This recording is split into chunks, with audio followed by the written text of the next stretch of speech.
Well, hello. My name's Adrian Gilbert, and I'd like to welcome you once more to the Invisible College. And today's lecture we're going to talk about is the fourth way. But before we go into that, I'd just like to say a few words about how I'm restructuring things, probably over the next couple of months. As you know, I've been doing many different lectures, but a large number of them have been on the Book of Revelation. And it's my intention that those lectures should be easily available for anyone that wants to see them. I have this, understanding that when you're dealing with spiritual affairs and when you're talking about the Bible and you're talking about particularly things like prophecy and revelation, you have no right to try to profit from that, to make it your own and possess it. That's called simony in the Catholic Church anyway. And it's something I really don't want to ever be accused of. And so I'm going to keep those on YouTube, all of those lectures, and I think there's 15 or so far. And then, as long as Google, who run YouTube, don't censor them and delete them all, then those will be available on the biggest platform that there is. At the same time, I'm running a second platform on Rumble. Some of you will have heard me talk about this before, and I've started putting lectures there. And in due course, I would like to duplicate all those lectures, those Book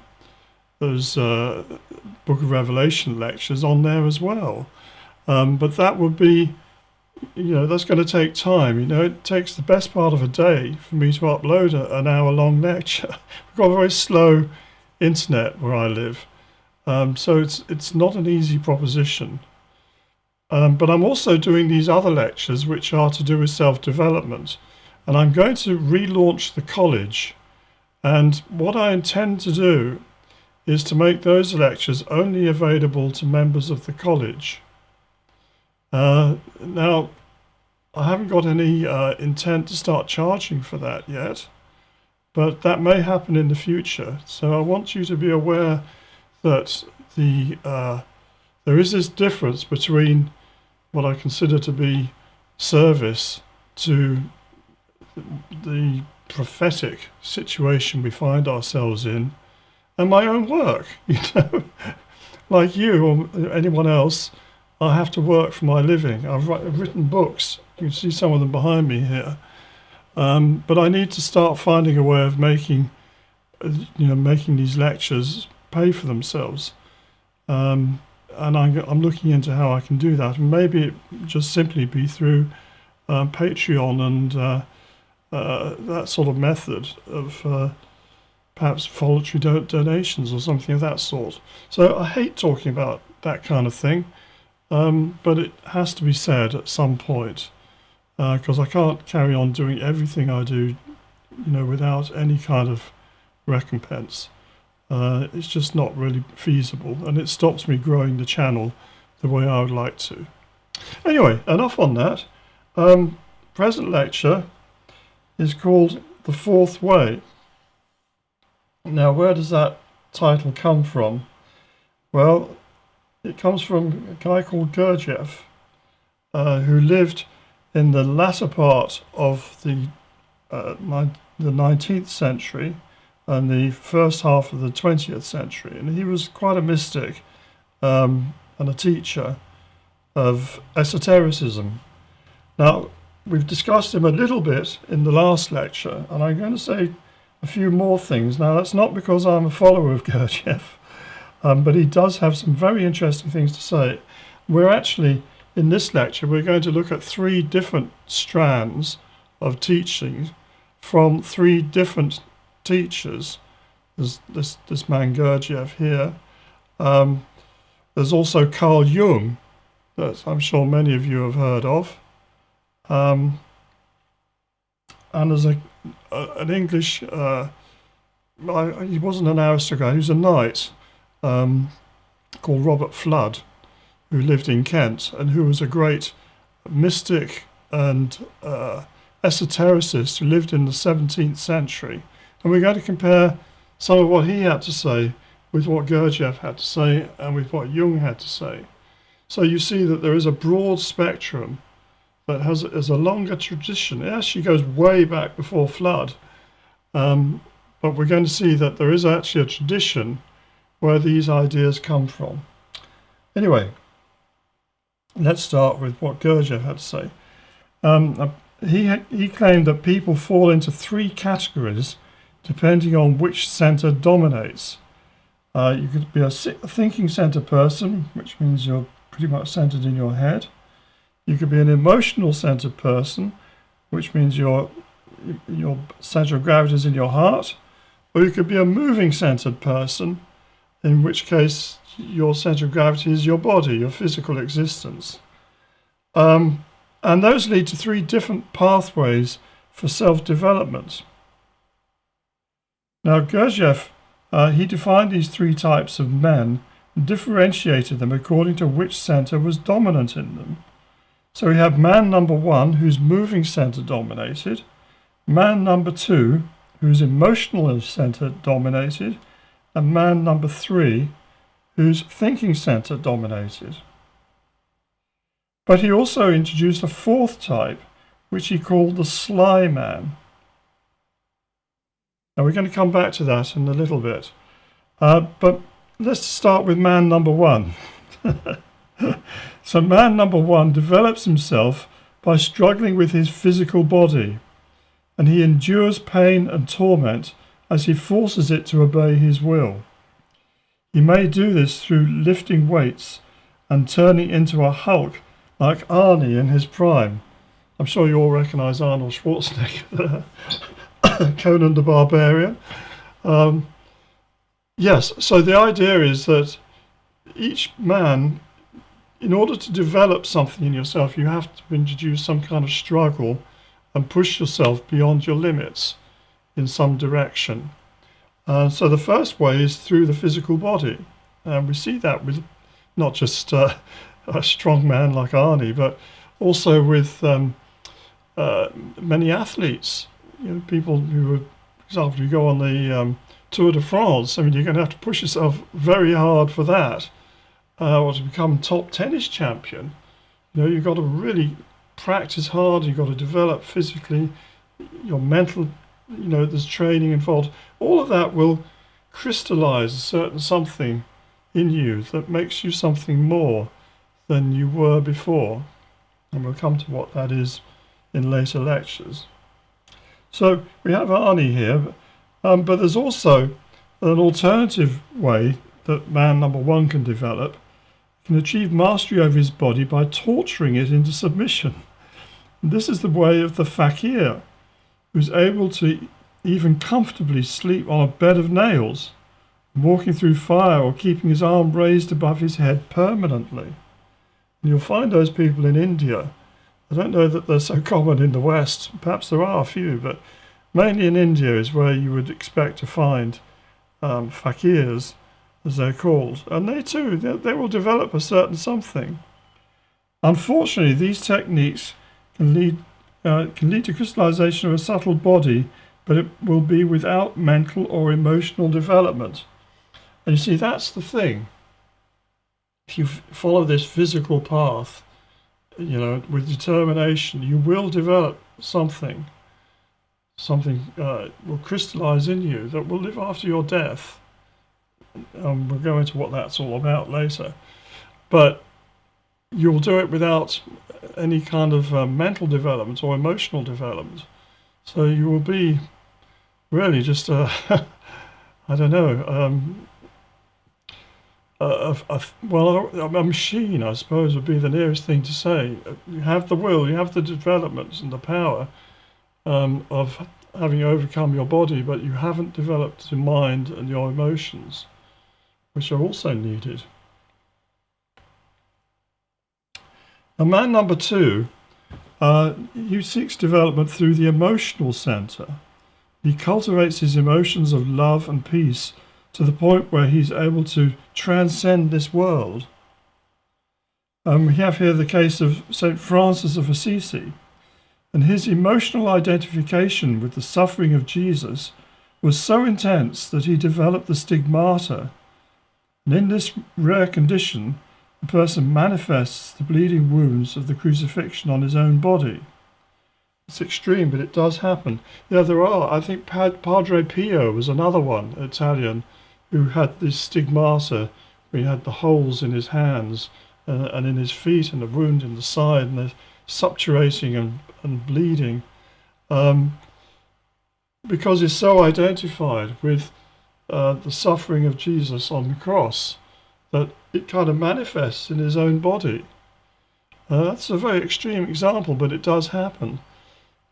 You can also develop through the emotional center, through other techniques as well. It doesn't have to be this kind of monk-like asceticism. It can also be through a love of beauty.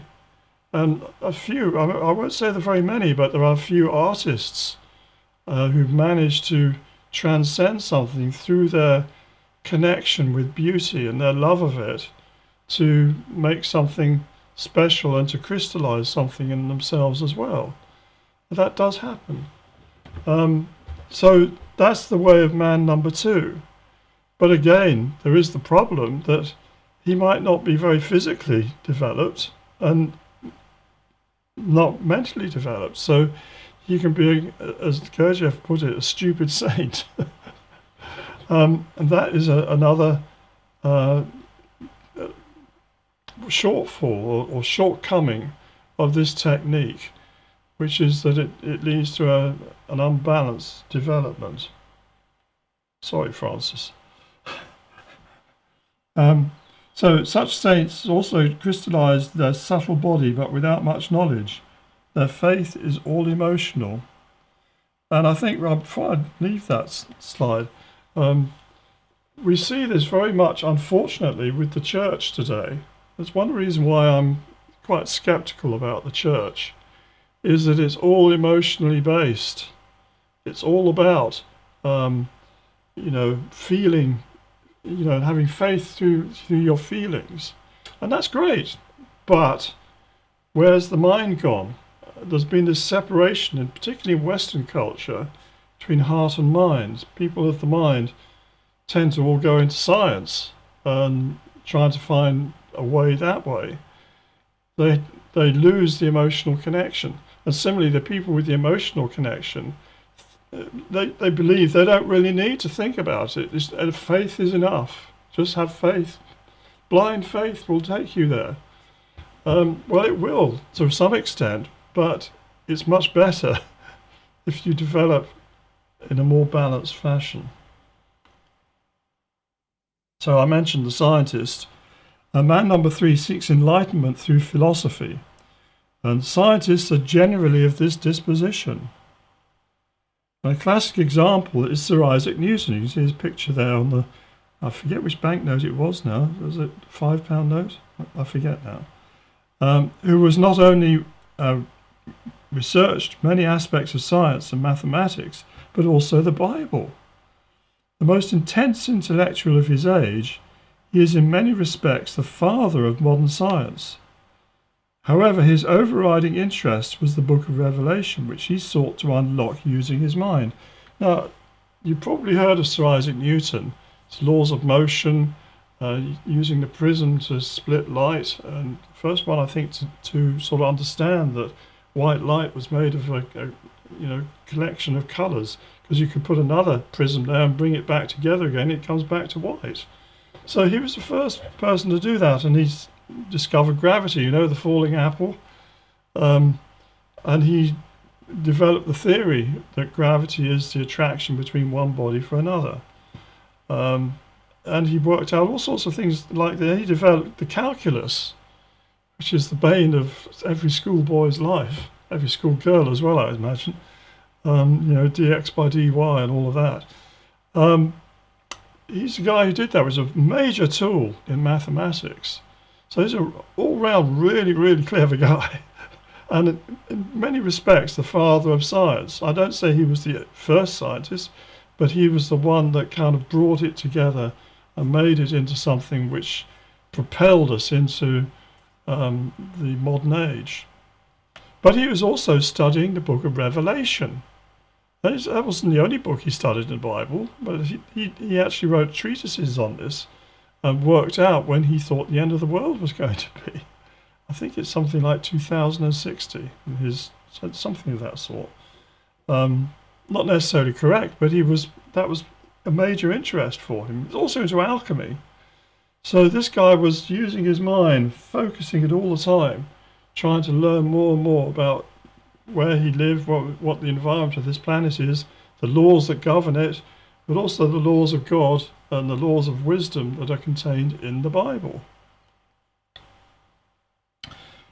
Now, the intellectual too can crystallize a subtle body. However, such a man lacks physical strength or emotional development. Newton, for example, remained a virgin all his life and found all human intimacy difficult. So that is the problem, you can become an intellectual nerd, to use a modern term, who's got no kind of social skills, who can't really relate to other people. He had awful quarrels with people. There's a famous scientist called Robert Hooke, and he and Newton, they were polar opposites. Hooke was a philanderer, had many, many different mistresses, girlfriends, prostitutes in his life. He was also a very good scientist at work doing experiments and carrying out observations, whereas Newton was more of a theorist. And so, and as I say, he was very ascetic. And these two just did not get on. So, there's a lesson to be learnt here that I'm not saying you need to be a philanderer like Hooke, but we need to develop our whole self and not just our intellect. You need to develop the heart and the body as well to follow the path properly. Now, Gurdjieff called his path of self-development the way of the sly man. Now, why that? He linked it to what he termed man number 4. This man was not himself at a higher level than the other 3, but this way was a more rounded approach. The way of the sly man involved following all 3 of the other ways at once. Well, that sort of makes sense, doesn't it? Gurdjieff also claimed that this was a much quicker path to enlightenment than the others. If pursued rigorously, it could lead to crystallization of the first inner body in just a few years. So that was the great enticement, I suppose you would say, of the Gurdjieff technique, was that you could get fast results. And don't we all want fast results? Does one want to spend 20 years lying on a bed of nails trying to crystallize something when you could do it in 3 years following the way of the sly man? So Gurdjieff did not only describe 3 or even 4 basic types of man, but rather 7. The first 4, you'll see here on the diagram, are all on the same base level. In all likelihood, we'll only ever meet people who are on this level. Men number 5 to 7 have developed themselves to reach higher levels of being. They've crystallized higher bodies. And so you can see here the first 4 are all on the same level. Yeah, and then you've got man number 5, and I've put in spiritus body. Man number 6, light body. Man number 7, Christed body. We'll explain what those things mean in later lectures, but I just wanted to put that in just to show you for completeness where we're going with this. So what the higher levels mean in practice, we will discuss in later lectures. Now, I want to move on to our second teacher, or mystic, which is Robert Fludd from the 17th century. And we have mentioned him, I think, in the last lecture as well. And I just want to show you a couple of things about what he was showing in his diagram. He put this in one of his books, this diagram, and he showed naturalia facultas, natural resources, and he put that in the stomach, which is where Gurdjieff would put the moving center. Life, put that in heart, vita, life. and intellectus, intellect, in the head. So again, he's got the three basic types of people. You've got the moving-centered man, you've got the emotional-centered man, and the intellectual-centered man. And we know these, we experience this, don't we, every day. You've got friends who are very emotional, and it's very hard to reason with them intellectually because everything for them is emotionally charged. It's either like or dislike. It's either good or bad. It's emotional people are based in the heart, and it deals with these opposites of feeling. They, on the other hand, find it difficult that you could be so cold-blooded as not to understand the feeling of things, that you could intellectually dissect something which to them, that's just bad. Don't need to think about it. It's just bad. Feels wrong. Or the moving-centered person who thinks you spend far too much time reading books. You should be out running around a sports field, building up your stamina, your strength. Or you should be like Arnie, raising weights to get those big muscles. Not really interested in the sort of feeling side, not interested in the thinking side, but interested in the naked physicality. So Flood is also into this. He recognizes this. But there's something else here. And that is that he sees that above the man is what he's labelled as mens. And mens means mind. It's Latin for mind. And that's disembodied. So we can see that here. We notice that what Flood calls mind, mens in Latin, is not a function of our body or even brain, but is in the invisible world of the supernatural. So I just wanted you to understand this, that within this concept of this philosophy, the mind is not something that lives inside your head. It's something above you. It's actually closely connected with the concept of the divine mind that stands above us, so that the mens is something that we receive. And that's a strange idea in terms of modern philosophy. We tend to think that everything we think is just down to synapses firing inside the what they call dendrions inside the brain, and that you can map the brain and you can work out where everything is, and all your memories and everything's all stuffed inside your head. Well, that's one way of looking at it, but it's not necessarily the right way. But certainly where Flood was concerned, the mind was something actually outside of your head that you access, the mens. So we begin to get some understanding from this of where this man number 4 might fit in. Now, this equates with our understanding of intuition as a faculty beyond thinking. Most of us only experience this faculty in dreams. But some people, for example those we call clairvoyants or seers, have this faculty as their predominant one.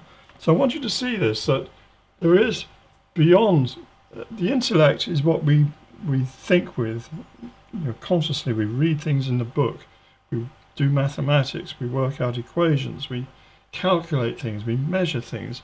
That's all the intellect. But there is something above us, or above our body, above the intellect, which gives us direct appreciation of things. We just know it, and it's shown to us. And that's how, for example, the prophets in the Bible, they get their knowledge from elsewhere. St. John doesn't have to sort of work out what he's going to write in his book of Revelation. He doesn't sit down and say, right, chapter 1, what shall I write here for chapter 1? 7 churches, yes? Okay, I'll pretend I'm addressing them I'll pretend I'm Jesus, and I'll call myself by something else. The first and last I'll call myself. And I'll write little homilies to each one. Yes, that will be good for a couple of chapters. And then we'll go into some more weirdy stuff later, but I'll think about that in due course. No, it didn't happen like that. He had this vision, and the vision transmitted knowledge to him, which he then is told to write down. So obviously, while he's in the vision, he's more developed than you or I, let's put it that way. He can retain that vision long enough for him to sit down afterwards and write it down, what he saw.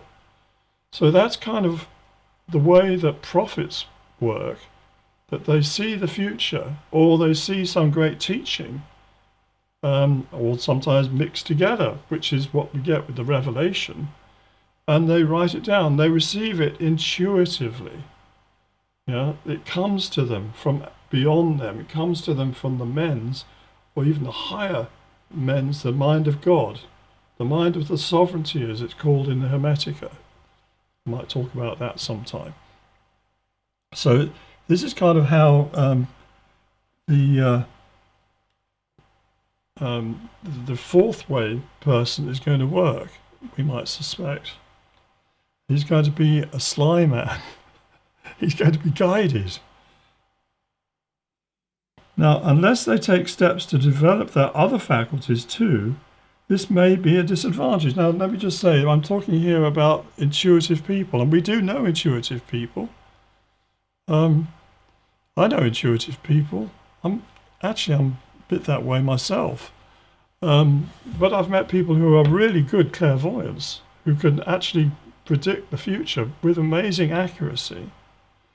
But the problem is that if you're totally centered in that way, you can end up living in a dream world, that you're not connected to the physical world around you. So your body's undeveloped, your emotions are undeveloped, your intellect's undeveloped. And I've seen it many times with clairvoyants that I've met, that their ordinary lives completely messed up because they're just so undeveloped. They're like babies when it comes to the ordinary world. They haven't developed themselves physically, so they're often very fat. You'll see that very often with clairvoyants and mediums. This neglect of the physical body, or their emotions are just all over the place. They just can't really keep them under control or focused. And their intellect, they haven't got the faculty to be able to work things out logically. What they've seen must be the truth, the whole truth. They don't need to think about it. They don't need to compare it with anything else to check out whether their intuitions are correct or not. And I had this with one clairvoyant I knew. I'm not going to name the person, but she was, pretty good in many respects in her clairvoyance, but she couldn't see the difference between reality and symbolism in what she was seeing. So she was quite convinced, for example, that the Last Supper took place in the Queen's Chamber of the Great Pyramid, which is a totally ludicrous idea, completely ludicrous. But to her, she had seen this in her vision, and she couldn't see that maybe that was a symbol for something else. She told me I was going to find a key to some kind of a secret cave, and I'd find that in Turkey. Well, I did find a key, but it wasn't a physical key. It was an intellectual key. It was a piece of knowledge that I needed, that I hadn't got at that point, which I found there. And it showed me things to do with the stars that I didn't know before. And I found it there. But she thought I was going to find an actual physical key to an actual lock that I was going to unlock. But it wasn't a physical lock I was going to unlock. It was an intellectual lock. And I did find that key, but I didn't find the physical one. So this is the problem if you are fixated in your intellectual center, this is the problem if you're fixated on intuition and clairvoyance and perceptions you receive directly like this without also developing your other senses, your rational mind, your feeling center, your ability to actually take control over your physical body. If you don't do those things as well, you can end up very imbalanced, and many psychics and clairvoyants, as I said, they end up having terrible lives because they are so imbalanced. So, unless they take steps to develop their other faculties too, this may be a disadvantage. It can lead to living in a dream world, a kind of madness. Clairvoyants often have messy lives themselves and frequently are unfit physically. And I've seen this with people that I've known. Now, we're going to move on to our third teacher, who's Carl Jung, C.G. Jung. And I'm sure many of you watching this have heard of him. He was alive till, I think, early 61, he died. So I actually have the same birthday as him, which is interesting. I don't know if that does me any good or not, but it's interesting. And Mick Jagger as well. two completely different types of people there.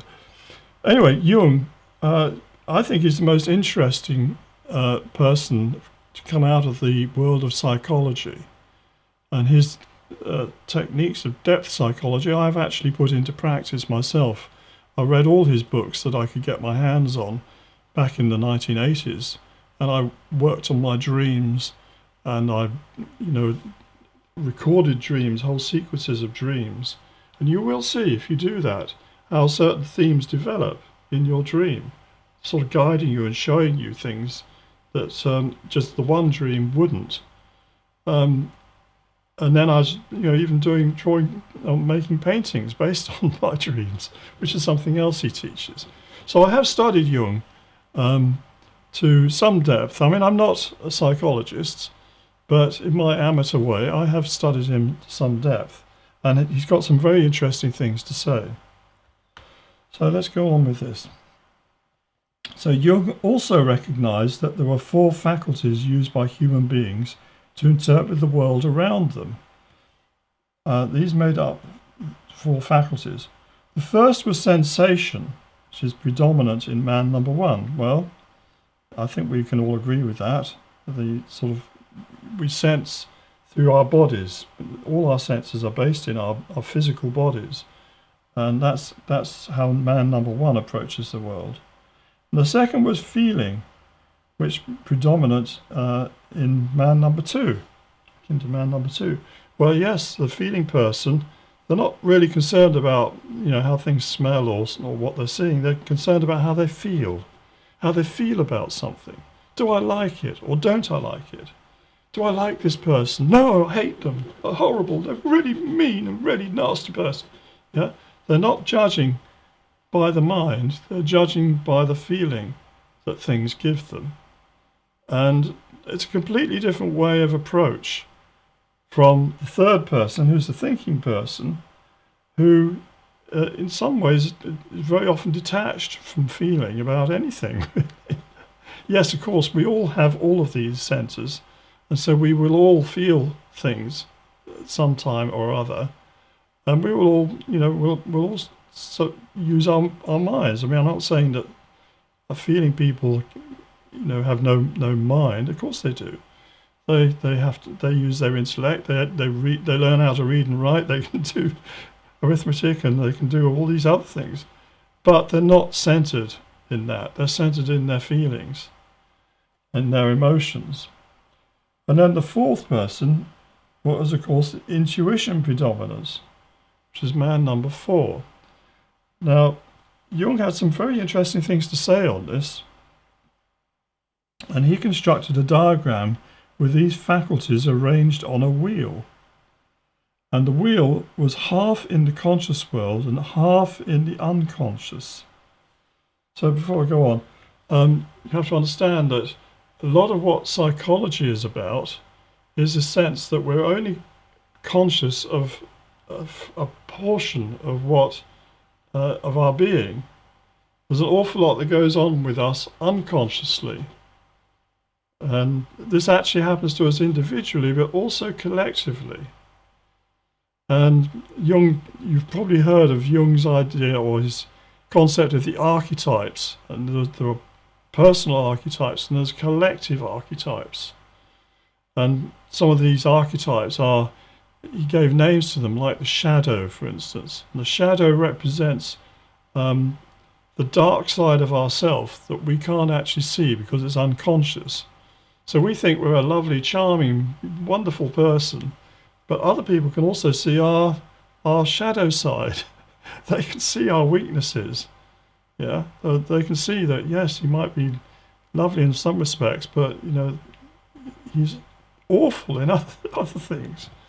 And very often, what happens with us, if we're undeveloped, is that we project the shadow onto other people. We see the faults that are in us in them, and we don't like it. We don't like them because they are actually a reflection of our shadow. And that's actually got a lot to do with this whole idea about the person in the mirror, your mirror self, as some kind of evil. It's not really evil, it's just that what you're not conscious of in yourself, you will tend to project elsewhere. And we do this also with another one that he called the anima, another collective archetype of the collective unconscious, that a man has his unconscious woman. He's a man, in himself and in the way he feels, but he also has the unconscious archetype of the perfect woman that he projects. And when you fall in love, and it's wonderful, she's so gorgeous, she's so pretty, she's so beautiful, every word she speaks is so lovely and gorgeous. It's not really the poor girl who's been put on a pedestal. She's a woman, maybe she is pretty, there's nothing wrong with that, but it becomes superlative because of the projection of the anima, his own unconscious goddess figure inside him that he's kind of looking for, he's looking to complete, gets projected on this other person, this woman, and she becomes the object of his desire and delight. And of course it works the other way with women who project the animus, which is the male part of themselves, and they will sort of find a guy and he becomes so wonderful, gorgeous, and I love him so much, I can't possibly, and he might be a dreadful person and treat her abominably, but as long as that animus is projected on him, she can't let go. And you see this with women who've been abused by their husbands or boyfriends or whatever. It's actually their own unconscious that's projected on that person that is holding them there. So this is another reason why we have to try to develop ourselves, and in a sense it's to do with developing and bringing to consciousness who we are unconsciously. You'll never have total control over your unconscious. Of course you won't. It wouldn't be unconscious then. But you can integrate it into your whole, which is what Jung was all about. So the four types, and I'm using his words here, form two zyziges, or pairs of opposites. That's a funny word, zyziges, but I like playing with funny words, and Jung uses that a lot. They're pairs of opposites. So you had, for example, thought and feeling. Those are kind of opposite to each other. And then you have sensation and intuition, and they're opposite to each other. And he arranges the four on a wheel. And the wheel was positioned differently according to type. So whichever faculty was most predominant was at the top of the wheel and would be conscious. And here I've got sensation as conscious. And its opposite would then be unconscious. Right, so opposite sensation is intuition, so that's deep in the unconscious here for this individual. And then the other two would be half and half. Yeah, so he's got some access to his thought and feeling self, but he's detached from intuition. And I'm making a bit of a guess here, but I would rather suspect that Arnold Schwarzenegger, for instance, who's very much man number one, I would say. I'm prepared to bet that he's not clairvoyant, and he's actually not very intuitive. I'm prepared to bet that. I'd be very surprised if he is, because that would be, the intuition side it would be the least accessible for him to get to grips with. Maybe he has, perhaps he's done a lot of depth psychology and brought that part of himself to prominence. I don't know, do I? But I'm prepared to bet that he's not very intuitive. And actually, I would apply that to all sports people. Have you ever met a clairvoyant sportsman? No. And I probably don't even believe that it's possible, because it's all unconscious. On the other hand, as I was saying before, the intuitive is going to have sensation at the bottom. And I said they're often fat and unhealthy. And, they're out of touch with their physical body, because that is unconscious to them. So that is kind of how things work in the real world. Now, Jung's system of psychology is based around the notion of the individuation process. And his idea was that behind the mask of personality, which is our outer ego, there lies the true self. And his aim was to make this, rather than the ego, the center of gravity of being. In other words, if you can find that your center of gravity, your true self, as he would call it, then the different parts of your personality, your ego, would then be subordinated to your inner self. And that's also connected with the idea of finding your way, finding your destiny, why you're here, because your true self knows that, but unfortunately it's partly submerged in the unconscious, and you have to kind of work on it to find yourself. Yeah, we use that term, don't we? I'm finding myself, or he's gone off to find himself. Well, in the Jungian term, it means getting into balance to the center of the wheel, so that you have access to all of these four archetypes, well, not the archetypes, the four faculties, the intuition, the feeling, sensation, and thought. And you're not caught up in any one of them. You're centered in the whole. And that's what his system was based on. How successful he was, I'm not able to say, but I've tried it, and it certainly did help me, even the trying it. And his methodology was based on dream analysis, imagination, which is daydreaming, and also painting images based on both of these. And this was intended to make conscious, or at least partly conscious, the unconscious portion of the whole. So there's a practical technique there, which we probably go into in later lectures, but you can use your imagination, particularly this idea of daydreaming, to bring to life, to bring out what's going on in your unconscious mind. And that's actually what a lot of psychology is all about. That's why they have the person lying on the couch and they ask them questions. And what do you think of this? And, tell me what you're thinking and what you're seeing. Because they're trying to make conscious what's unconscious. So it will then be possible for the person to integrate it and to reconfigure their psyche. Interestingly, the word psyche that we use, the basis of psychology, is a Greek word psyche, which means soul. So that's a point, isn't it? How can you have a psychology if you don't believe in the soul?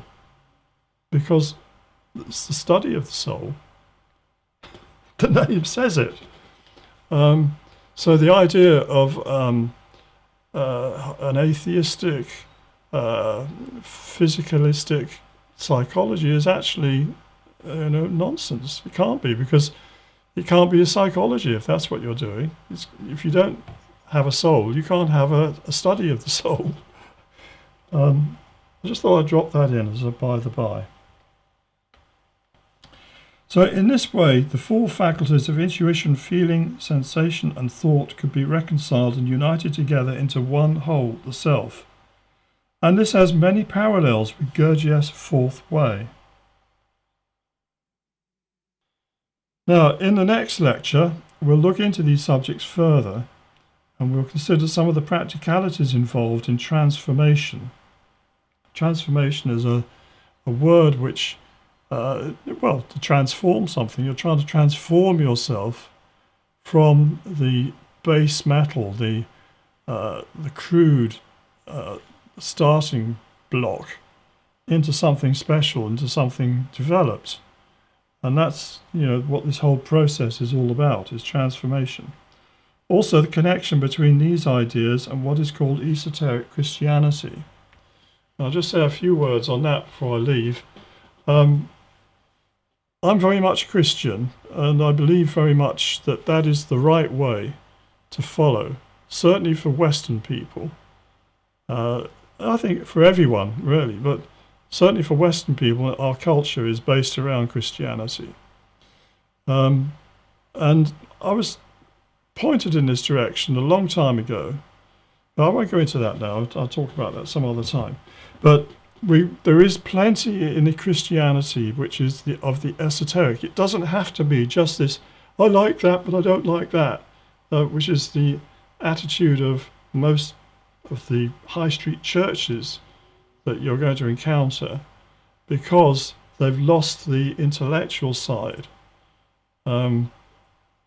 somewhere down the line, and it's just become a mixture of ritual and feeling. And that's not a good way, in my opinion. There needs to be a more balanced approach, and there is an esoteric path in Christianity. And not all of his apostles, not all of Jesus' apostles were developed to the same level. People like St. John, St. James and Peter, the ones that he took aside with him and showed them more. He showed them more than he did to the other apostles. And that's connected with this idea of the esoteric as opposed to the mesoteric and the exoteric. But we talked about that in other lectures. So we'll go into this more in future lectures. I hope you've enjoyed this one. Please do go onto the Rumble channel. I'm going to be putting things there. I shall be putting all of these lectures there in due course, and I will be taking them off YouTube. At the moment, the ones I've done on this transformation self-development series are all there mixed in with the Revelation ones and some other ones I've done, like on No Sympathy for the Devil and such like. But I'm going to move those all to Rumble, and in due course it will only be people who are involved or wish to be involved in some way with the Invisible College. And that's not going to be a huge commitment, believe me, but it will mean that you'll start to take ideas seriously and want to do something with them for yourself. There's no use me just spouting away here for hours on end if it's not going to do any good. I want people to take these ideas and work with them. So there we are. Thank you very much for your time, and I'll put a connection to the Rumble channel on the text below this, if you're looking at it on a computer or phone or whatever. So, okay, thank you very much, and I'll speak to you again. Bye-bye.